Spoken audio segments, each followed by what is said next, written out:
Fayzullayev Angliya klubi nishonida.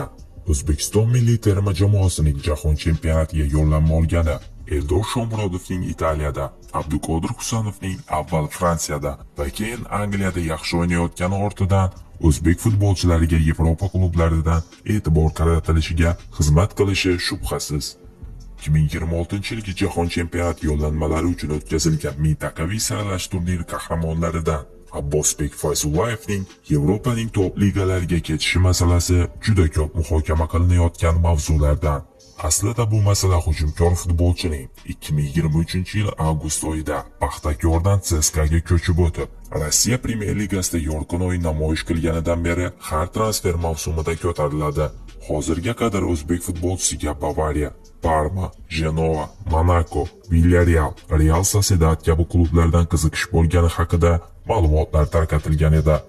Endi bu gal Abbosbek Fayzullayev Angliya Premyer Ligasi vakili Wolverhampton nazariga tushgan to'g'risida axborotlar tarqalmoqda.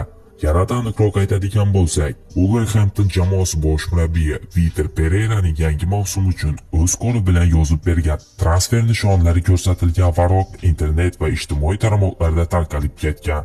Muhim jihat shundaki, bu ro'yxatda hujumkor yarim himoyachi pozitsiyasida Abbosbek Fayzullayevning nomi ko'rsatilgan.